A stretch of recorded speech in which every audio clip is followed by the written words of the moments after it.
नमस्कार व्यूवर्स, आज हम लोग हैलो एल्केन्स की केमिकल प्रॉपर्टीज़ का टॉपिक देखेंगे, जिसके अंतर्गत एल्किल हैलाइड या हैलो एल्केन्स कैसे रिएक्शंस करते हैं और किस प्रकार के रिएक्शंस करते हैं उनके बारे में थोड़ा डिटेलिंग देखेंगे।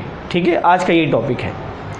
अब अगर थोड़ा एल्किल हैलाइड के केमिकल प्रॉपर्टीज़ को देखें ज़रा, तो जैसे एल्किल हैलाइड मतलब क्या है, RH एल्किल हैलाइड या हैलो एल्केन्स, इसमें टाइप ऑफ रिएक्शंस कितने हो सकते हैं, किस प्रकार के रिएक्शंस यहाँ हो सकते हैं ना। तो अगर इस टाइप का एल्किल हैलाइड हम मान लें या हम ऐसे कर दें, ऐसा कुछ, ठीक है, ये भी वही है RH। यहाँ हमने CH2 को दिखा रखा है, ये अल्फ़ा कार्बन होगा, इस X के रेस्पेक्ट में ये अल्फ़ा कार्बन है, तो वो हम दिखा रखे हैं। ठीक है, अब अगर आप देखें तो यहाँ रिएक्शंस की वैरायटी कौन सी हो सकती है। जो chemical properties of alkyl halide की अगर हम बात कर रहे हैं, रासायनिक गुणधर्म की जब बात कर रहे हैं, तो उसमें कौन कौन से ऐसे रिएक्शंस हो सकते हैं जो इसके अंतर्गत शामिल हों।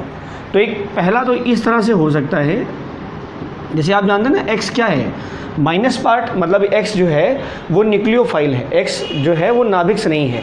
तो एक तो ये हो सकता है कि इस X को हटा करके कोई दूसरा नाभिक्स नहीं लगा दें, मतलब यहाँ हम प्रतिस्थापन करा दें, अर्थात एक रिएक्शन की जो टाइप हो सकती है यहाँ पर वो हो जाएगी नाभिक्स नहीं प्रतिस्थापन अभिक्रियाएँ।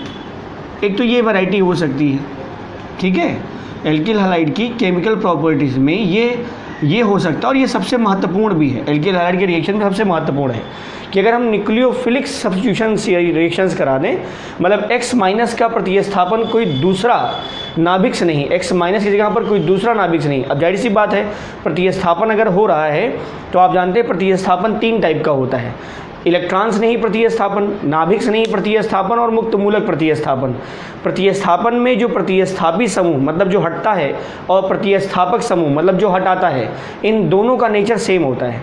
तो प्रतिस्थापी और प्रतिस्थापक, इन दोनों का जो सब्स्टिट्यूएंट है और जो सब्स्टिट्यूटेड है, इन दोनों का नेचर क्या होगा, सेम होगा। सब्स्टिट्यूएंट मतलब जो प्रतिस्थापक है, और जब सब्स्टिट्यूटेड मतलब जो प्रतिस्थापी समूह, मतलब जो हटेगा वो सब्स्टिट्यूटेड है और जो हटाएगा प्रतिस्थापक वो सब्स्टिट्यूएंट है।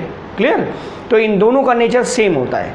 तो अगर वो मुक्त मूलक टाइप का है तो उसे बोलेंगे हम मुक्त मूलक प्रतिस्थापन अभिक्रिया, जिसका बेहतरीन एग्जाम्पल आपके पास मीथेन का क्लोरीनेशन, मीथेन का क्लोरीनेशन या एल्केन का क्लोरीनेशन देख सकते हैं, सनलाइट के प्रेजेंस में होती है।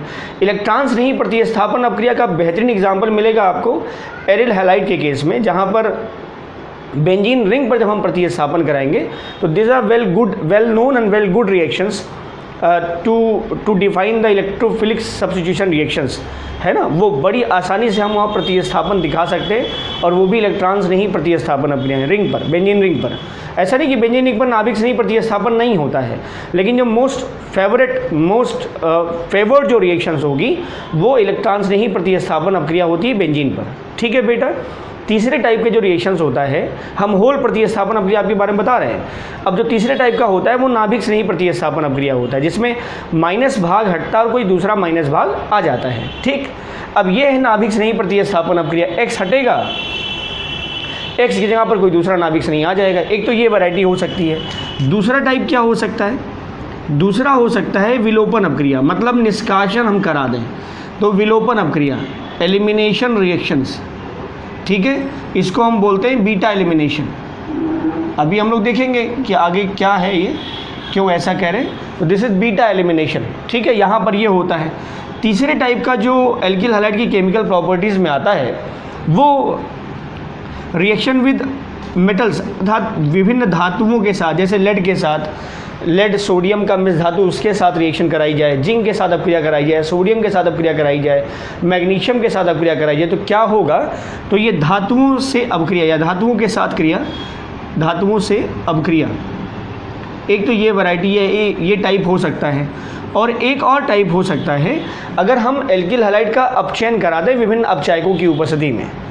तो अगर आप देखें तो एल्किल हैलाइड की केमिकल प्रॉपर्टीज़ में, रासायनिक गुणधर्म में, ये 4 मुख्य कैटेगरी है जिसके आधार पर हम एल्किल हैलाइड्स की सभी रासायनिक अभिक्रियाओं की व्याख्या कर सकते हैं। ठीक है, तो हम लोग सबसे पहले ये देखते हैं नाभिक स्नेही प्रतिस्थापन अभिक्रियाएं। ठीक है, देखो अब इस रासायनिक गुणधर्म है एल्किल हैलाइड की, उसके परिप्रेक्ष्य में अगर हम देखें तो सबसे पहले हम ये देख लें कि जो कार्बन से जुड़ा जो हैलोजन है या हैलोजन जुड़ा जो कार्बन है, ये कार्बन वो रिएक्टिव किस नेचर में है। देखिए होता क्या है, जो C बॉन्ड X है ना, C बॉन्ड X, अभी तो मालूम है कि जो X जो है उसकी वैद्युणात्मकता कार्बन से ज़्यादा होती है, X की वैद्युणात्मकता कार्बन से ज़्यादा होती है। रिजल्ट ये होता है कि ये जो बॉन्डेड इलेक्ट्रॉन पेयर है ये हैलोजन की तरफ विस्थापित रहता है, मतलब इधर की तरफ विस्थापित रहता है, और जब इधर की तरफ विस्थापित रहता है तो इस पर डेल्टा माइनस और इस पर डेल्टा प्लस,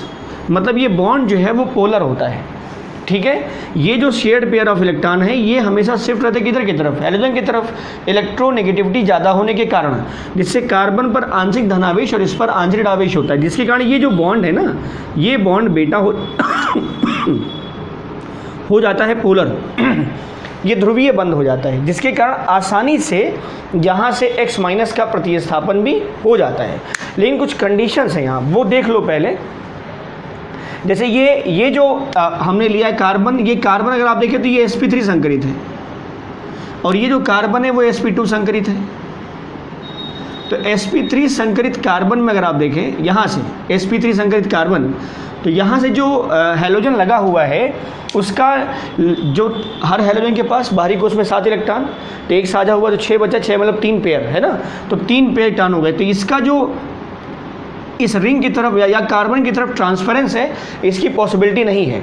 ठीक, और एक दूसरा एक फैक्टर और भी है कि sp3 का जो S लक्षण होता है, S कैरेक्टर, sp3 का जो S कैरेक्टर होता है विद रिस्पेक्ट टू sp2, वो यहाँ पर कम होता है और यहाँ ज़्यादा होता है। और एक चीज़ और, इसमें अगर आप देखें तो ये बॉन्ड इधर शिफ्ट रहेगा, अर्थात यहाँ -I प्रभाव काम कर रहा है बहुत तीव्रता से, तो -I प्रभाव जो है वो ज़्यादा तीव्रता से काम कर रहा है, इसलिए यहाँ से X माइनस का प्रतिस्थापन बड़ी आसानी से हो जाता है, अर्थात sp3 संकरित कार्बन से जुड़ा हैलोजन ज़्यादा सक्रिय होता है।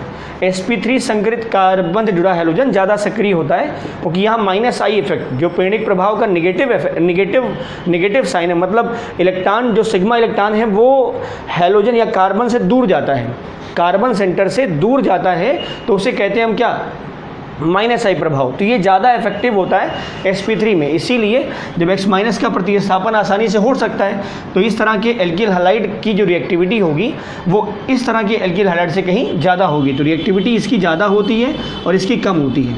यहाँ अगर आप रीजन देखें तो यहाँ पर भी सिग्मा बॉन्ड है, ये सिग्मा बॉन्ड है, तो यहाँ पर भी -I प्रभाव होगा, लेकिन यहाँ पर जो डबल बॉन्ड, ये जो लोन पेयर ऑफ इलेक्ट्रॉन है ना, इस डबल के साथ कॉन्जुगेट फॉर्म में है, और जब कॉन्जुगेट फॉर्म में तो यहाँ अनुनादी प्रभाव भी काम करेगा, और अनुनादी प्रभाव जो है वो थोड़ा डोमिनेट कर जाता है इस -I प्रभाव से। तो अनुनादी प्रभाव जब डोमिनेट कर जाता है तो यहाँ सिंगल बॉन्ड बनने के बजाय ये जब शिफ्ट करता है तो यहाँ डबल बॉन्ड बन जाता है। तो अनुनादी प्रभाव होने के कारण ये जो C सिंगल बॉन्ड X दिख रहा है, sp2 संकरित कार्बन में C सिंगल बॉन्ड X दिख रहा है, वो वास्तव में सिंगल बॉन्ड ना होकर के डबल बॉन्ड हो जाता है। जब डबल, क्योंकि ये लोन पेयर इधर शिफ्ट करेगा, जब शिफ्ट करेगा तो यहाँ डबल बॉन्ड आ जाएगा, ये पाई बॉन्ड इधर शिफ्ट करेगा। ठीक है, तो इस कार्बन और हैलोजन के बीच में डबल बॉन्ड आ जाएगा, इसी को हम कह रहे हैं अनुनादी प्रभाव, डीलोकलाइजेशन ऑफ पाई इलेक्ट्रॉन्स, और कह सकते हैं लोन पेयर ऑफ इलेक्ट्रॉन। तो अगर उस इलेक्ट्रॉन का विस्थानन हो जाए तो उत्पन्न होता है अनुनादी प्रभाव, वो ज़्यादा प्रभावी है -I प्रभाव की अपेक्षा, तो ये ज़्यादा प्रभावी है, इसीलिए यहाँ पर sp2 संकरित कार्बन से जुड़े हैलोजन का प्रतिस्थापन आसानी से नहीं हो पाता। तो आप ये कह सकते हैं कि sp3 संकरित कार्बन से जुड़े हैलोजन की सक्रियता sp2 संकरित कार्बन से जुड़े हैलोजन की अपेक्षा ज़्यादा होती है, मतलब ये ज़्यादा सक्रिय होगा और ये कम सक्रिय होगा। ठीक है, अब दूसरा फैक्ट देखो, एक प्रतिस्थापन के बारे में ही चल रहा है, ये 3 degree alkyl halide, 2 degree, 1 degree, और ये मेथिल हैलाइड, ये मेथिल 1 डिग्री, 2 डिग्री, 3 डिग्री। इसमें जो नाभिक स्नेही प्रतिस्थापन अपक्रिया की बात करनी है, जिसको हम कहते हैं SN1 या SN अपक्रिया, नाभिक स्नेही प्रतिस्थापन को अभी हम बोलेंगे क्या, SN अपक्रिया, जैसे nucleophilic substitution reaction, nucleophilic substitution reaction. ठीक है, तो उसके 2 पैटर्न होते हैं, वो बेस्ड है रिएक्टिविटी या रेट इक्वेशन पर। अभिक्रिया के दर समीकरण पर आधारित है, जिसमें एक रिएक्शन होती है SN1 और एक होती है SN2, मतलब यूनिमोलिकुलर न्यूक्लियोफिलिक सब्स्टिट्यूशन रिएक्शन, और दूसरा SN2 जो होता है वो बाईमोलिकुलर न्यूक्लियोफिलिक सब्स्टिट्यूशन रिएक्शन होता है। मतलब एक ऐसी नाभिक स्नेही प्रतिस्थापन अभिक्रिया जिसकी कोटि 1 होती है, और दूसरा SN2 ऐसी नाभिक स्नेही प्रतिस्थापन अभिक्रिया जिसकी अभिक्रिया की कोटि होती है 2। तो उस केस के लिए ये दो पैटर्न अलग अलग हैं। ये जो रिएक्टिविटी ऑर्डर है, बेटा, जिसमें 3 degree is more reactive than 2 degree 1 degree and this methyl, तो ये किसके लिए है? ये SN1 के लिए है। अभी हम बताते हैं आपको, अभी डिटेल में चलते हैं SN1 SN2 के लिए। तो ये SN1 के लिए, और ये किसके लिए? Methyl halide is more reactive than 1 degree 2 degree and 3 degree towards SN2 reaction. तो ये जो रिएक्टिविटी ऑर्डर है ये SN2 के लिए है और ये SN1 के लिए है। ठीक बेटा, अभी ये टर्मिनोलॉजी 1 का मतलब क्या है, 1 क्यों आ जाता है, ये सब बता देंगे अभी। अगला एक फैक्ट और देख लो। एल्किल अगर हमारे पास सेम R हो, R सेम हो, हैलोजन डिफर हो, R सेम हो, मतलब एल्किल जो कार्बन की संख्या या व्यवस्था है वो सेम हो, लेकिन उससे जुड़े हुए जो हैलोजन्स हैं वो अलग अलग हों। अब bromine, iodine, bromine, chlorine, fluorine, तो आप जानते हैं कि इस कार्बन और इस आयोडीन के बीच की जो बॉन्ड लेंथ होगी वो ज़्यादा होगी, बॉन्ड लेंथ ज़्यादा होगी ना, और बॉन्ड एनर्जी के बॉन्ड लेंथ अगर बढ़ेगी तो एनर्जी क्या होगी? कम हो जाएगी। तो इसकी बॉन्ड लेंथ ज़्यादा होती है, बॉन्ड लेंथ इसकी ज़्यादा होती है, तो ज़्यादा होती है एनर्जी क्या हो जाएगी? कम हो जाएगी। जब बॉन्ड एनर्जी कम हो जाएगी तो सक्रियता बढ़ जाएगी, जब बॉन्ड एनर्जी कम हो जाएगी तो सक्रियता बढ़ जाएगी। कहने का मतलब ये थोड़ी एनर्जी देने पर ही टूट जाएगा, थोड़ी एनर्जी देने पर क्या हो जाएगा बेटा? टूट जाएगा। तो इसको सीधे आप कह सकते हैं बॉन्ड एनर्जी जो है वो रिएक्टिविटी के डायरेक्टली प्रोपोर्शनल है, मतलब बॉन्ड एनर्जी कम तो रिएक्टिविटी उल्टा होगा, 1 रिएक्टिविटी होगा। तो बॉन्ड एनर्जी कम, रिएक्टिविटी क्या होगी? ज़्यादा होगी। ठीक, मतलब RI is more reactive than RBr, RCl, RI। Reason simple है, RI का जो बॉन्ड लेंथ है, ध्यान रखिएगा, ये समान R के लिए हम बता रहे हैं आपको, समान R मतलब जो नंबर ऑफ कार्बन या एल्किल ग्रुप है वो सेम है, तो इसका बॉन्ड लेंथ ज़्यादा, बॉन्ड एनर्जी कम। बॉन्ड एनर्जी जब कम होगी तो सक्रियता क्या होगी? ज़्यादा। तो इसकी सक्रियता ज़्यादा, इसकी सक्रियता कम, इससे कम, सबसे कम, ये होता है। क्लियर? तो ये कुछ जो मतलब आप रिएक्टिविटी पैटर्न को ज़रूर ध्यान में रखें, जिससे आपको नाभिक स्नेही प्रतिस्थापन अभिक्रिया ज़्यादा समझ में आएगी। ठीक है, अब देखो अगला क्या है। तो आप सबसे पहले बेटा नाभिक स्नेही प्रतिस्थापन अभिक्रिया, ठीक है, अब इसको शॉर्ट में बोलेंगे SN अभिक्रिया। ठीक है, एज सिंबल SN अभिक्रिया, न्यूक्लियोफिलिक सब्स्टिट्यूशन रिएक्शन, इसको वैसे भी प्रोनाउंस कर सकते हैं न्यूक्लियोफिलिक सब्स्टिट्यूशन रिएक्शन, यहाँ से ऐसे न्यूक्लियोफिलिक सब्स्टिट्यूशन रिएक्शन। ठीक है, प्रतिस्थापी समूह जो हटेगा वो भी क्या है? नाभिक स्नेही। प्रतिस्थापी समूह जो हटाएगा वो भी क्या है? नाभिक स्नेही। मतलब माइनस हटेगा माइनस आएगा, माइनस हटेगा तो माइनस आएगा। अब इसका बेसिक रिएक्शन क्या है कि अगर एल्किल हैलाइड को हम क्षार की उपस्थिति में क्रिया करा दें, ठीक है, क्षार की उपस्थिति में, और ख़ास बात यह है कि अगर हम एक्वस ले लें तो बेहतर, एक्वस, हाँ एल्कोहलिक लेंगे तो बदल जाएगी बात, ये ध्यान रखिएगा। ठीक है, इसलिए जानना जरूरी है कि कौन सा क्षार हम इस्तेमाल कर रहे हैं। तो वो प्रबल कंडीशन आएगी, मतलब हम क्षार ले रहे हैं, जैसे मान लो KOH ले लिया तो एक्वस, क्षारीय प्रबलता इसकी ज़्यादा होगी इस समय, ठीक है, जलीय अवस्था में, तो ये क्या बना देगा? ROH plus KX। तो अगर आप देखें यहाँ हुआ क्या है, यहाँ पर प्रतिस्थापन हुआ है, ये OH माइनस और ये X माइनस, OH माइनस ने X माइनस को प्रतिस्थापित कर दिया, तो OH माइनस हटाया और OH X माइनस हट गया, तो X माइनस का प्रतिस्थापन OH माइनस के द्वारा हो गया, ये मिल गया हमें alcohol as a main product, और ये था हमारा हेलो एल्केन। ठीक, ये बेसिक कॉन्सेप्ट है। ठीक है, अब इसकी टाइप अगर हम देखें, अब यहाँ देखो ये X क्या है? ये है प्रतिस्थापी समूह, X क्या है बेटा? ये प्रतिस्थापी समूह, और OH माइनस क्या है यहाँ पर? ये प्रतिस्थापक है। OH माइनस क्या है? प्रतिस्थापक। इसने हटाया और ये हटा है, देखिए मतलब जो सबस्ट्रेट होता है जिस पर हम रिएक्शन कराते हैं वही हमारे लिए मुख्य अभिकर्मक है। तो हमारे लिए मुख्य जो पदार्थ है या मुख्य अभिकारक जो है वो RX है, इसी के रेस्पेक्ट में हम बात कर रहे हैं। तो ये इसमें से X हट गया तो ये प्रतिस्थापी समूह, और इसको किसने हटाया तो ये OH माइनस है तो ये प्रतिस्थापक समूह। क्लियर? कि ये सब्स्टिट्यूएंट और ये सब्स्टिट्यूटेड। अब जो रेट हम पता करते हैं, मतलब इन रिएक्शन की जब हम काइनेटिक्स देखते हैं, अभिक्रिया के दर समीकरण निकालते हैं, तो हमें दो तरह की रिएक्शंस मिलती हैं। एक होता है SN1, एक होता है SN1 और एक होता है SN2।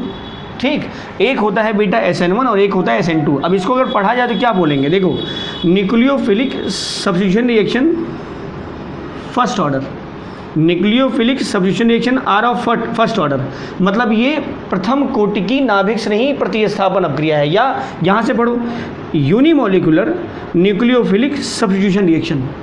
यूनिमोलिकुलर मतलब इसकी जो मॉलिकुलरिटी हो कितनी है, एक, आणविकता इसकी एक है, तो यूनिमोलिकुलर न्यूक्लियोफिलिक सब्स्टिट्यूशन रिएक्शन ये हो गया। बाई मॉलिकुलर, बाई मतलब दो, bimolecular nucleophilic substitution reaction या nucleophilic substitution reaction is of second order. नाभिक स्नेही प्रतिस्थापन अभिक्रिया द्वितीय कोटि की, नाभिक स्नेही प्रतिस्थापन अभिक्रिया प्रथम कोटि की, या एकाणुक नाभिक स्नेही प्रतिस्थापन अभिक्रिया और ये द्विअणुक नाभिक स्नेही प्रतिस्थापन अभिक्रिया। ठीक है, तो पहले इन दोनों का हम एक कंपैरेटिव स्टडी देख लें और उसके बाद तब इसका एक्सप्लेनेशन भी दे देते हैं। ठीक है, देखो अपन अभिक्रिया हम ले रहे हैं, एक है SN1 और दूसरा SN2। ठीक है, तो पहले इनके फीचर्स के बारे में देख लो, फिर हम बात करते हैं क्या क्या है। SN1 जैसे हमने बताया अभी आपको कि यूनिमोलिकुलर न्यूक्लियोफिलिक सब्स्टिट्यूशन रिएक्शन, और ये है by molecular nucleophilic substitution reaction. प्रथम कोटि की अभिक्रिया, आणविकता एक, आणविकता कितनी बेटा, दो, आणविकता एक इसकी होगी। एल्किल हैलाइड की सक्रियता का क्रम अगर आप देखें फॉर SN1 अभिक्रिया के लिए एल्किल हैलाइड की सक्रियता का क्रम क्या है, सबसे ज़्यादा रिएक्टिव एल्किल हैलाइड जो SN1 के लिए होगा वो 3 डिग्री होगा, उसके बाद 2 डिग्री, फिर 1 डिग्री और मेथिल। ये किसके लिए है, ये समान हैलोजन परमाणुओं के लिए, मतलब जब R के साथ R चेंज हो रहा है, R 3 डिग्री का, 1 डिग्री का, 2 डिग्री का, 1 डिग्री का मेथिल हो रहा है, लेकिन जो X है वो सेम है। ठीक है, तो 3 to 1 फॉर SN1 रिएक्शन। इसको शॉर्ट में बोलते हैं कि SN1 फॉलो 2 स्टेप मैकेनिज्म, मतलब ये 2 पद में अभिक्रिया इसकी क्रियाविधि पूर्ण होती है। इस अभिक्रिया की क्रियाविधि जो है वो 2 स्टेप में पूरी होती है। ऐसा इसलिए होता है, इसके पीछे का भी कारण है, क्योंकि यहाँ स्थायी कार्बोनियम आयन बनता है। इस SN1 अभिक्रिया में क्रियाविधि देखेंगे तो उसमें आपको पता चलेगा कि यहाँ स्थायी कार्बोनियम है, कि स्टेबल कार्बोनियम आयन बनता है, जिसके कारण ये डबल स्टेप यूज़ करता है। ठीक, त्रिविम रसायन की दृष्टि से अगर हम स्टीरियो स्पेसिफिसिटी देखें इस रिएक्शन की, त्रिविम रसायन मतलब स्टीरियो केमिस्ट्री अगर हम चल रहे हैं तो वहाँ देखें तो पता चलता है कि जो उत्पाद मिलेगा वो रेसमिक मिक्सचर मिलेगा। रेसमिक मिक्सचर मतलब यहाँ पर 2 तरफ से जो अटैक होता है न्यूक्लियोफाइल का, एक बैक साइड एक फ्रंट साइड अटैक होता है, जिसके कारण उत्पाद हमें 50-50% मतलब 50% एल फॉर्म और 50% D form, and that mixture is known as racemic mixture. और रेसमिक मिक्सचर हमेशा ध्रुवण आघूर्णक होते हैं। क्या होते हैं? ध्रुवण आघूर्णक। मतलब रेसमिक मिक्सचर को पोलरीमीटर में डाल करके अगर हम पीपीएल को पास कराते हैं, प्लेन पोलराइज लाइट को, तो पीपीएल का कोई रोटेशन नहीं होगा, क्योंकि दोनों जो कंपोनेंट हैं एल फॉर्म और डी फॉर्म सेम अमाउंट में है, कंसंट्रेशन सेम है, दोनों का परसेंटेज कंपोजिशन सेम है। तो जो पीपीएल के रोटेशन का एंगल आएगा वो दोनों समावयवियों के लिए समान आएगा, लेकिन विपरीत दिशा में आएगा, जिसके कारण पीपीएल जहाँ जैसे पीपीएल दाहिनी तरफ घूमा फिर बाईं तरफ घूमा, जितने एंगल से दाहिनी तरफ घूमेगा उतने एंगल से बाईं तरफ घूमेगा, जिससे होगा क्या, जो पीपीएल था अपनी मेन एक्सिस पे वहीं पड़ा रहेगा। तो जो ऑब्जर्वर है उसको ये दिखाई पड़ेगा कि पीपीएल का रोटेशन नहीं हुआ, क्योंकि यहाँ अंदर इंटरनल काउंटर रोटेशन हो गया है दोनों मिक्सचर के कंपोनेंट से, एल फॉर्म और डी फॉर्म। तो यहाँ जो उत्पाद मिलता है वो मिलता है बेटा हमें रेसमिक मिक्सचर। हाँ, जाहिर सी बात, उत्पाद जो है ध्रुवण आघूर्णक होता है, मतलब ऑप्टिकली इनएक्टिव। ठीक है, एक कंडीशन और है इसमें कि अगर हम दुर्बल नाभिक से नहीं ले लें, दुर्बल नाभिक से, देखिए SN1 के लिए मेन बात तो यही है, क्योंकि जो सबसे महत्वपूर्ण घटना है वो एल्किल हैलाइड से कितने डिग्री का कार्बोनियम आयन बन रहा है। अगर अस्थायी कार्बोनियम आयन बन रहा है, तो वहाँ SN1 के चांसेस ज़्यादा होते हैं। अगर अस्थायी कार्बोनियम आयन बन रहा है तो वहाँ SN1 के चांसेस ज़्यादा होते हैं। लेकिन SN1 की रिएक्शंस को हम और ज़्यादा फैसिलिटेट कर सकते हैं अगर हम दुर्बल नाभिक से नहीं ले लें तो। दुर्बल नाभिक से नहीं ले लें तो हम उस रिएक्शन को और ज़्यादा फैसिलिटेट कर सकते हैं। और ध्रुवीय विलायक डाल दीजिए, ध्रुवीय विलायक फॉर SN1 रिएक्शन। तो ये SN1 के कुछ फीचर्स हैं, सेम एज SN2 में सेकेंड ऑर्डर, मॉलिक्यूलरिटी 2, RX की सक्रियता क्रम क्या है, यहाँ सबसे ज़्यादा सक्रिय SN2 के लिए होगा methyl, then 1 degree, 2 degree and 3 degree. और अगर हम ये कहें कि यही दोनों जो है SN2 के लिए मोस्ट सुटेबल एल्किल हैलाइड्स होते हैं तो सही होगा, ज़्यादा सही होगा। मेथिल हैलाइड जो है और मेथिल हैलाइड और 1 डिग्री का हैलाइड ये SN2 अपक्रिया के लिए ज़्यादा सुटेबल एल्किल हैलाइड्स होते हैं। ऐसा इसलिए होता है क्योंकि इसमें स्थायी कार्बोनियम आयन नहीं बनता। ऐसा SN2 इसलिए होता है क्योंकि इसमें स्थायी कार्बोनियम आयन नहीं बनता। यहाँ पर क्या हो रहा था, स्थायी कार्बोनियम आयन बनता है और आप जानते हैं स्थायी कार्बोनियम 3 डिग्री वाले के ज़्यादा स्टेबल है। तो SN1 जो है वो 3 डिग्री एल्किल हैलाइड ज़्यादा देते हैं और जो SN2 होता है वो 1 डिग्री और मेथिल हैलाइड ज़्यादा देते हैं। ठीक है, ये सिंगल स्टेप मैकेनिज्म होती है। SN1 2 step mechanism, SN2 single step mechanism, मतलब एक ही अपक्रिया एक ही पद में पूरी हो जाएगी, ये 2 पद में पूरी होगी। यहाँ पेंटावैलेंट कार्बन का एक इंटरमीडिएट फॉर्म बनता है जो कि अस्थायी होता है। जी हाँ, हमें इनवर्ट प्रोडक्ट मिलता है, मतलब उल्टा। उल्टा का मतलब ये है कि अभिकारक अगर L फॉर्म का है तो उत्पाद हमें D फॉर्म का मिलेगा, अभिकारक अगर D फॉर्म का है तो उत्पाद हमें L फॉर्म का मिलेगा, मतलब उसका जस्ट उल्टा मिलेगा। इस घटना को हम कहते हैं वाल्डन इन्वर्जन। ठीक है, वाल्डन नाम है, प्रतीपन कहते हैं बेटा, उल्टा हो जाना। ठीक है, उत्पाद जो प्राप्त होगा ध्रुवण गुणक होगा, अभिकारक भी ध्रुवण गुणक था, उत्पाद भी ध्रुवण गुणक होगा। हाँ, PPL को विपरीत दिशा में घुमाएगा, अगर अभिकारक L तो उत्पाद D। आगे आओ, यहाँ प्रबल नाभिक स्नेही की उपस्थिति होती है SN2 में, तो वो ज़्यादा फैसिलिटेट करता है SN2 अपक्रिया के लिए। और यहाँ हमें क्या चाहिए होता है, अध्रुवीय विलायक। क्या चाहिए होता है, अध्रुवीय विलायक। क्लियर। तो this is about to SN1 SN2। अब एक एक करके इसकी मैकेनिज्म और इसके एग्जाम्पल्स भी देखो। अब इसमें देखो, सबसे पहले SN1 अपक्रिया। ठीक है, SN1 क्या है, यूनिमोलिकुलर न्यूक्लियोफिलिक सब्स्टिट्यूशन रिएक्शन। तो ऐसी रिएक्शन जिसमें रासायनिक अपक्रिया की जो दर है, ऐसी प्रतिस्थापन अपक्रियाएं, ऐसी नाभिक से नहीं प्रतिस्थापन अपक्रियाएं।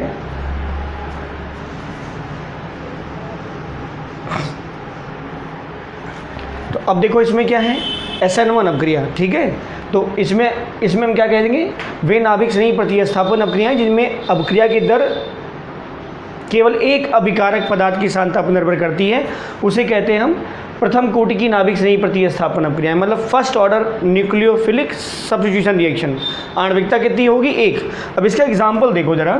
SN1 के लिए हमने बताया था आपसे कि 3 to 1, मतलब 3 डिग्री एल्किल हैलाइड ज़्यादा reactive for SN1, then 2 degree 1 degree methyl, यही रिएक्टिविटी पैटर्न है ना।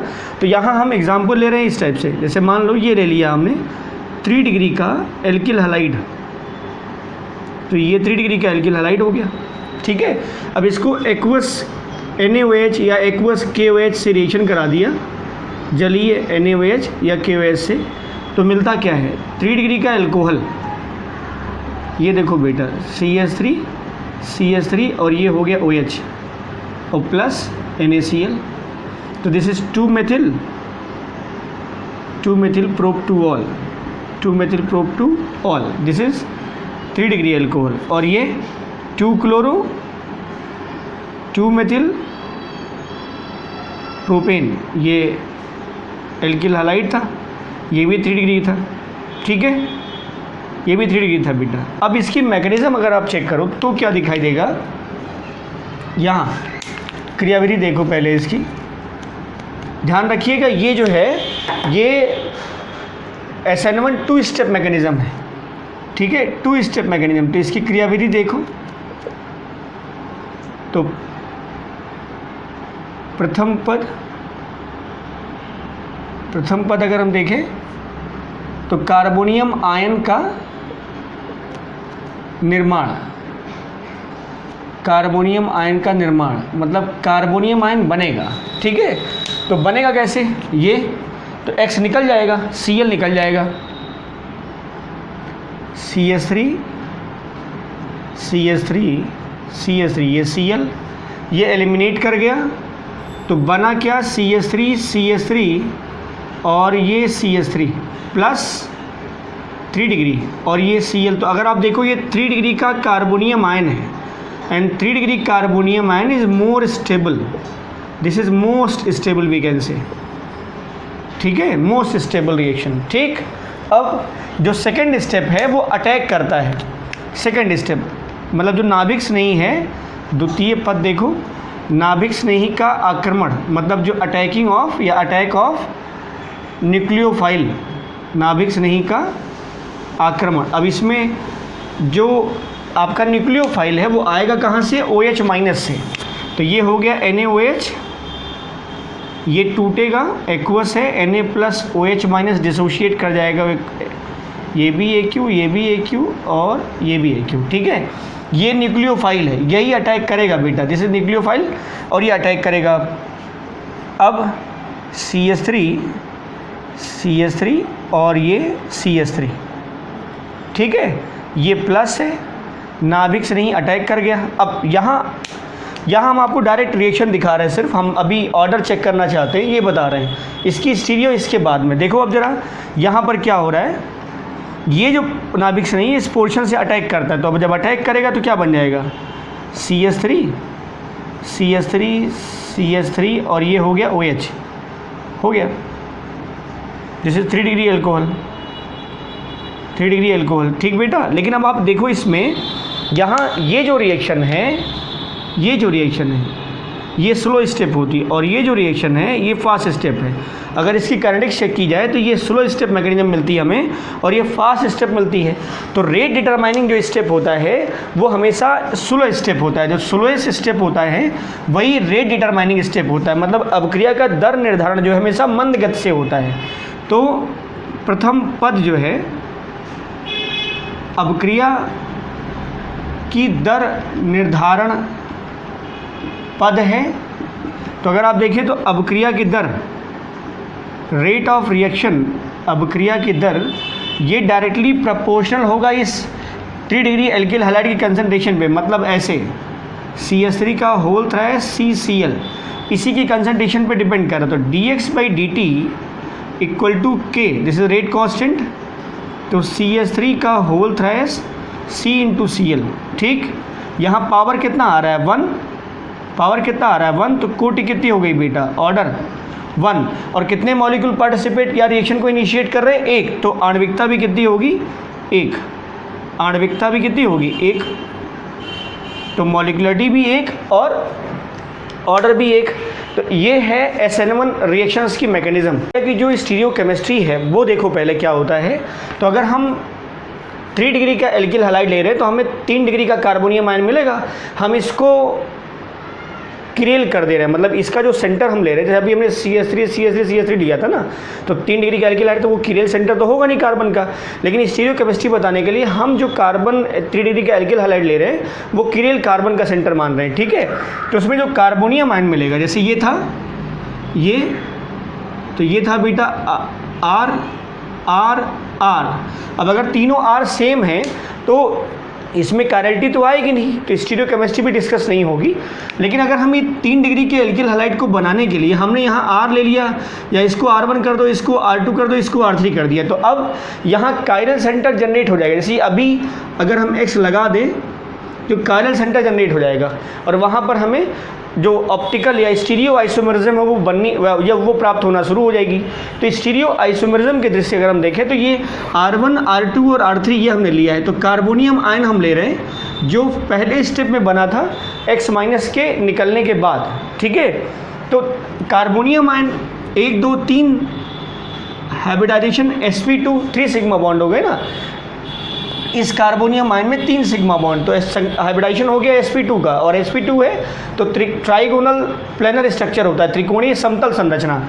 तो त्रिकोणीय समतल संरचना अगर है तो इस तरह से केस आएगा, ऐसा, ये मान लो R1, ये R2 और ये हो गया R3। ठीक, और आप जानते हैं 3 डिग्री कार्बोनियम आयन में जो कार्बन होता है, जैसे कार्बन है, ये है बेटा 1s2 2s2 2p2, तो ये इसका ग्राउंड स्टेट आएगा, 2 इलेक्ट्रॉन यहाँ, एक यहाँ, एक यहाँ, ये निकल गया। ठीक है, तो ये एक्साइटेड स्टेट हो गया। तो ये 4 ऑर्बिटल हैं और चारों के चारों हाफ फील्ड हैं। ठीक है, लेकिन ये C का है, अगर हम C+ का बनाएं तो ये निकालना पड़ेगा। तो ये 3 ऑर्बिटल तो sp2 हाइब्रिडाइज हो गए, ठीक है।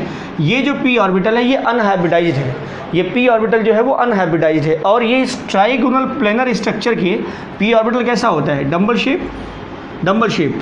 तो ये जो ट्राइगोनल प्लेनर स्ट्रक्चर है इस कार्बन के सेंटर में, इस प्लेनर स्ट्रक्चर के सेंटर में भी इस p ऑर्बिटल का एक लोब आगे की तरफ और एक लोब पीछे की तरफ, एक लोब आगे की तरफ ऐसे और एक लोब पीछे की तरफ, या हम ऐसे कहते हैं, अगर हम ऐसे मान लें ट्राइगोनल प्लेनर स्ट्रक्चर, तो एक लोब p ऑर्बिटल का जो अनहाइब्रिडाइज्ड वेकेंट p ऑर्बिटल है उसका एक लोब ऊपर की तरफ, इस प्लेन के, इस ट्राइगोनल प्लेन के एक लोब ऊपर और एक लोब नीचे आएगा। एक लोब कहाँ आएगा, ऊपर, और एक लोब नीचे आएगा। अब अगर मान लो इस जो 3 डिग्री का कार्बोनियम आयन सेंटर है, अगर इसको हम इस प्लेन पे ड्रॉ कर रहे हैं तो अब आमने सामने तो नहीं दिखा सकते, तो हम अगल बगल दिखा रहे हैं, ठीक है। ये इसका p ऑर्बिटल है, जो वेकेंट p ऑर्बिटल है, ये 3 degree carbonium ion is most stable carbonium ion among 2 degree 1 degree and methyl. तो ये ट्राइगोनल प्लेनर स्ट्रक्चर के साथ ये स्टेबल फॉर्म में रहेगा। अब इसका जो unhybridised p orbital, vacant p orbital है, वो आगे की तरफ और पीछे की तरफ, आगे की तरफ और पीछे की तरफ लोकेट करता है। हम इसको पेपर पे राइट साइड और लेफ्ट साइड दिखा रहे हैं। अब दूसरे स्टेप में क्या हुआ था, वहाँ नाभिक से नहीं अटैक करता है, तो नाभिक से नहीं अटैक करने की यहाँ पॉसिबिलिटी कितनी है, इधर से भी अटैक कर सकता है, इधर से भी अटैक कर सकता है, मतलब यहाँ से भी अटैक कर सकता है OH minus, that will be front side attack, सामने की तरफ से, ठीक है। ये फ्रंट साइड अटैक कर सकता है। और यहाँ से भी सेम परसेंटेज में ही पॉसिबिलिटी इधर से भी अटैक करने की है OH माइनस की, and that is known as back side attack. तो ये फ्रंट साइड अटैक और एक हो गया बैक साइड अटैक, ठीक बेटा। अब अगर आप फ्रंट साइड अटैक देखें तो इससे अगर हम उत्पाद बना दे रहे हैं तो क्या मिलेगा हमें, ये हो गया R1, ये हो गया R2 और ये हो गया R3 और ये हो गया OH, ठीक। अगर फ्रंट साइड अटैक काम कर रहा है तो, और अगर बैक साइड अटैक काम कर रहा है तब, तो ये हो गया C, ये हो गया OH, ये हो गया R1, this is R2 and this is R3, ठीक। अब अगर आप देखो इसको थोड़ा सा हटा दो बेटा, this is most stable 3 degree carbonium ion, 3 degree carbonium ion, ठीक है, and this is most stable. Structure भी क्या था, ट्राइगोनल प्लेनर, ट्राइगोनल प्लेनर, ये त्रिकोणीय समतल संरचना थी, मोस्ट स्टेबल फॉर्म था। अब देखो इधर से भी अटैक होगा तो इस तरह का उत्पाद बनेगा, और इधर से अटैक होगा तो ये उत्पाद बनेगा। इधर से भी अटैक और इधर से अटैक, दोनों तरह के अटैक की पॉसिबिलिटी है। तो जब सेम प्रपोर्शन में दोनों पॉसिबिलिटीज़ हैं तो 50% ये बनेगा और 50% ये बनेगा। जो हमें रिजल्टेंट प्रोडक्ट मिलेगा वो 50% इस टाइप का मिलेगा और 50% इस टाइप का मिलेगा। क्लियर। अब मान लो R1, R2 और R3 की प्रायोरिटी के बेस पर अगर ये L फॉर्म है, अगर ये L फॉर्म है, अगर ये L फॉर्म है तो ये क्या होगा, D फॉर्म। या अगर ये D फॉर्म है, अगर ये L फॉर्म, ये वाला ये D फॉर्म हो गया तो वो L फॉर्म है, और अगर ये L फॉर्म है तो ये क्या होगा बेटा, D फॉर्म होगा। ठीक है, क्योंकि अब तो जो इनकी प्रायोरिटी आएगी उसके आधार पे बताया जा सकता है कि कौन सा फॉर्म है। तो R1, R2, R3 और OH की प्रायोरिटी के बेस पर अगर ये L फॉर्म आता है तो ये वाला फॉर्म कैसा होगा, D का, और अगर ये D फॉर्म आता है तो ये कैसा होगा, L फॉर्म का। तो दोनों के कंपोजिशन कितने होंगे, 50% 50%। तो 50% एक ही यौगिक का 50% और दूसरे यौगिक मतलब उसी यौगिक का अगला जो प्रकाशिक समावयवी है उसका 50%। इस मिक्सचर को हम कहते हैं रेसिमिक मिक्सचर। क्या कहते हैं, रेसिमिक मिक्सचर। इसीलिए SN1 में जो हमें प्रोडक्ट मिलता है वो क्या मिलता है, रेसिमिक मिक्सचर, और ये ऑप्टिकली इनएक्टिव होता है, अर्थात ध्रुवण आघूर्णक, मतलब ये PPL को रोटेट नहीं कर पाता, ये PPL को रोटेट नहीं कर पाता है। ठीक बेटा, तो this is about to stereochemistry of SN1 reaction. ठीक, SN2 reaction, SN2 by molecular, ये जो है ये बाई मॉलिकुलर है, आणविकता 2। ठीक है, तो वे नाभिक स्नेही प्रतिस्थापन अपक्रियाएं जिनमें अपक्रिया की जो दर है वो 2 अभिकारकों की सांद्रताओं पर निर्भर करती है, जिसे हम कहते हैं द्वितीय कोटि की नाभिक स्नेही प्रतिस्थापन अपक्रियाएं, सेकंड ऑर्डर। आणविकता कितनी होगी, 2। अब इसमें मोस्ट सुटेबल एल्किल हैलाइड कौन सा होगा, वो होगा SN2 के लिए सबसे अच्छा एल्किल हैलाइड जो होता है वो मेथिल होता है, या फिर 1 डिग्री मेथिल या 1 डिग्री। तो आप ले लीजिए, मेथिल ले लेते हैं। ठीक है, अब देखो ये ले लिया CH3Cl, इसको हमने NaOH से रिएक्शन करा दिया, ठीक। हाँ, एक्वस NaOH से रिएक्शन कराया, यहाँ भी वही है, एक्वस NaOH CH3OH और प्लस NaCl, ठीक है। तो ये हो गया methanol and this is chloromethane, ठीक बेटा। अब इसकी मैकेनिज्म देखो, पहले रिएक्शन की क्रियाविधि क्या है वो देखो। अगर आप जानते हैं कि यहाँ से अगर हम ये Cl हटा दें तो मेथिल कार्बोनियम आयन बनेगा, और मेथिल कार्बोनियम आयन बहुत ही कम अस्थायी होता है, या स्टेबिलिटी सबसे लीस्ट होती है, सबसे कम होती है। तो अब जो सबसे कम हो रही है तो ये क्या Cl निकालना चाहेगा, तो Cl नहीं हटाएगा, तो होगा क्या, ये केवल सिंगल स्टेप मैकेनिज्म फॉलो करता है। तो SN2 जो मैकेनिज्म है, SN2 रिएक्शन जो है वो केवल एक स्टेप मैकेनिज्म फॉलो करता है। होता कैसे, मतलब इसमें जो C बॉन्ड Cl होगा वो ना पूरी तरह से टूटेगा, और जो C बॉन्ड OH आएगा वो ना पूरी तरह से लगेगा। तो दोनों की एक इंटरमीडिएट स्टेज बनेगी जिसमें हमें पेंटावेलेंट कार्बन दिखाई देता है, पेंटावेलेंट कार्बन। अब देखो यहाँ पर क्या है, ये केवल एक पद में पूर्ण होगा, ध्यान रखेंगे, एक पद की क्रियाविधि है ये, सिंगल स्टेप मैकेनिज्म होती है ये। तो ये कार्बन, ये हाइड्रोजन, ठीक, और ये हाइड्रोजन, ये हाइड्रोजन। अब यहाँ पर Cl लगा हुआ है, यहाँ क्या लगा हुआ है, Cl लगा हुआ है, ये Cl, और इस साइड हम लगा दे रहे हैं OH। अब इस साइड क्यों लगा रहे हैं, अभी दिख जाएगा। देखो होता क्या है, ये है CH और ये CH, ठीक है। तो ये हो गया CH3 और यहाँ लग गया Cl, ये आ गया OH माइनस जो कि न्यूक्लियोफाइल है जो अटैक करने वाला है इस पर, ठीक है। तो अब अगर आप देखें तो ये Cl, ये OH माइनस जो है ये sp3 हाइब्रिडाइज्ड है, ये sp3 हाइब्रिडाइज्ड है, ठीक है। तो अगर अब sp3 हाइब्रिडाइज्ड है तो अगर आप देखें तो स्ट्रक्चर ऐसे ही मिलेगा, ये हो गया और एक बॉन्ड यहाँ जाएगा, ये कार्बन है, ये एक बॉन्ड यहाँ जाएगा, है ना। अब हम इसको ऐसे दिखा रहे हैं, ये जो बॉन्ड है उसको हम ऐसे दिखा रहे हैं, 1 2 3 हाइड्रोजन, यहाँ लगा हुआ है Cl, ये Cl जो है ये C है और यहाँ से लगा हुआ है Cl, ये Cl। तो ये Cl आसानी से टूटने वाला नहीं है, क्यों, क्योंकि इसकी रिएक्टिविटी बहुत कम है, इस सब्स्टिट्यूशन के लिए इसकी रिएक्टिविटी बहुत कम है, क्योंकि Cl माइनस के निकलने के बाद ये सबसे कम स्थायी कार्बोनियम आयन बनेगा, इसलिए ये Cl यहाँ से निकलेगा नहीं। तो अब जो OH माइनस को अटैक करना है, क्योंकि यहाँ आखिर लास्ट में हमें प्रोडक्ट तो मिल रहा है ना, इसका मतलब रिएक्शन में तो Cl हटा ही होगा, लेकिन ऐसा कैसे हो सकता है। तो उसके पीछे का तरीका क्या है कि ये जो Cl लगा है ये अभी पूरी तरह से टूटा नहीं है, लेकिन अब OH माइनस के पास अटैक करने की पॉसिबिलिटी सिर्फ इस साइड से है, इस साइड से नहीं है, क्योंकि इधर से Cl लगा हुआ है और Cl के पास इलेक्ट्रॉनिक इन्वायरमेंट थोड़ा ज़्यादा है, इलेक्ट्रॉनिक डेंसिटी भी बाहर ज़्यादा है, तो OH माइनस को इधर से अटैक करने की फैसिलिटी वो प्रोवाइड नहीं करेगा। तो अब OH माइनस के पास अटैक करने की चांस कहाँ है, इधर से है, इधर से है। तो जब बैक साइड से, केवल ओनली बैक साइड से अटैक जब करता है तो OH माइनस इधर से लगेगा, वहाँ स्टेज क्या बन जाएगी, ये जो CCl बॉन्ड है ये पार्शली टूटने की अवस्था में आएगा और ये पार्शली जुड़ने की अवस्था में, ना तो ये बॉन्ड पूरी तरह से बनेगा और ये ना बॉन्ड पूरी तरह से टूटेगा। तो अब होगा क्या, देखो ये जो Cl है ये वाला बॉन्ड अभी पूरी तरह से टूटा भी नहीं है और ना ये पूरी तरह से बना है, तो स्टेज कैसा हो गया, this is the pentavalent carbon, और पेंटावेलेंट कार्बन ये कैसा होगा, अनस्टेबल फेज होगा, कैसा होगा बेटा, अनस्टेबल फेज होगा। अब इसका प्रोडक्ट देखो, अगर इसे एप्रोप्रिएट अमाउंट ऑफ एनर्जी मिल जाती है तो ये बॉन्ड टूट जाएगा और उत्पाद बन जाएगा। अगर इसे जितनी आवश्यक एनर्जी है अगर उतनी मिल गई तो ये बॉन्ड टूट जाएगा और फिर ये उत्पाद, क्लियर। अब इसकी जो रिएक्शन रेट है, अगर हम चेक करें रेट डिटरमाइनिंग स्टेप, तो ये जो है काइनेटिक्स ये कहता है कि ये स्लो स्टेप मैकेनिज्म है और ये फास्ट स्टेप है, ठीक। तो रेट डिटरमाइनिंग स्टेप यही होगा, किसी भी रासायनिक अभिक्रिया की दर का निर्धारण हमेशा मंद गति के पथ से किया जाता है। तो काइनेटिक्स का जो मेजरमेंट होता है ये इसमें स्लो स्टेप मैकेनिज्म ये मिलती है और ये फास्ट स्टेप, तो रेट डिटरमाइन यही स्टेप होगा ना। तो रेट डिटरमाइन जब करोगे आप तो रेट मतलब हो गया dx/dt, अभिक्रिया की दर, ये डायरेक्टली प्रपोर्शनल किसके, active mass of chloromethane and active mass of nucleophile, ठीक।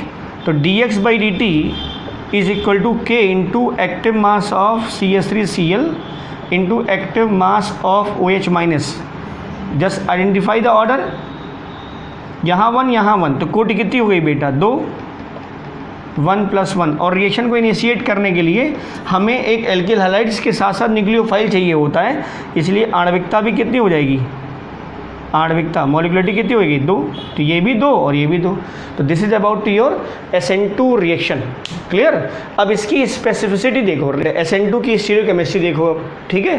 जो SN2 रिएक्शन है उसकी स्टीरियोकेमिस्ट्री क्या कहती है, देखो ये हमने किरेल 1 डिग्री का ही, ये 1 डिग्री है, यहाँ पर H लगा दिया, यहाँ Y मतलब दूसरा कोई ग्रुप लगा दिया, ठीक है, Y कुछ और लगा दिया, मतलब कार्बन के अलावा कोई दूसरा एलिमेंट हमने लगा रखा, मान लो हमने NO2 लगा रखा है, ठीक है, और ये R, तो ये कार्बन तो 1 डिग्री का होगा, उसके रेस्पेक्ट में X लगा हुआ है, ठीक है। तो ये हमें एक्चुअली स्टीरियो स्पेसिफिसिटी या स्टीरियो केमिस्ट्री हम तब बता सकते हैं जब जो हमारे पास रिएक्टेंट हो वो किरेल हो, मतलब वहाँ पर जो कार्बन sp3 हाइब्रिडाइज्ड हो और उसकी चारों वैलेंसी अलग अलग परमाणु या समूह से अटैच्ड हो, तभी हम उसमें स्टीरियो की बात कर सकते हैं, ठीक है। तो ये 1 डिग्री का stereo chiral carbon at centre है।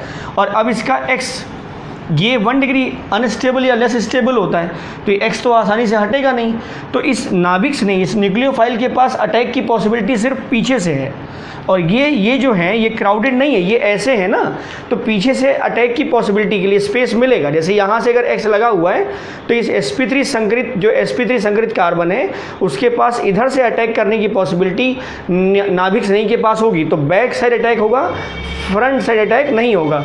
तो जब नहीं होगा तो ये बॉन्ड टूटेगा नहीं और ये बॉन्ड जुड़ेगा नहीं, तो एक इंटरमीडिएट फेज बनेगी जहाँ पर पेंटावेलेंट कार्बन होगा। अब अप्रोप्रिएट अमाउंट ऑफ एनर्जी अगर मिल जाती तो X हटेगा और OH लग जाएगा। अब अगर आप देखें, इसको थोड़ी देर के लिए हटा दें, तो ये जो रिएक्टेंट है इसका जस्ट, अगर हम यहाँ मिरर रख दें, मिरर, तो इसका जस्ट इमेज आएगा, हाँ एकदम इमेज, मतलब ये X की जगह पर OH आ गया, लेकिन ये और ये एक दूसरे के क्या होंगे, ये एक दूसरे की क्या होंगे, नॉट इनआइसोमर्स नहीं कह सकते क्योंकि वहाँ मिरर इमेज की बात आनी चाहिए। हाँ, हम ये कह सकते हैं कि ये इन्वर्ट प्रोडक्ट है। क्या ये इन्वर्ट प्रोडक्ट, मतलब ये अगर D फॉर्म है तो ये क्या होगा, L फॉर्म, और अगर ये L फॉर्म है तो ये क्या होगा, D फॉर्म। तो ये अगर रिएक्टेंट हमारा L फॉर्म है या अगर ये D फॉर्म है तो ये प्रोडक्ट कैसा होगा, D होगा या L होगा। ये इन्वर्ट हो गया ना, इस इंसिडेंस को कहा जाता है बेटा वाल्डन इन्वर्जन। इन्वर्ट प्रोडक्ट मिलता है SN2 की रिएक्शन मैकेनिज्म में। क्लियर। तो this is about your SN2 reaction and it's stereochemistry. तो ये है नाभिक स्नेही प्रतिस्थापन अपक्रिया के बारे में था, SN1 और SN2 अपक्रिया।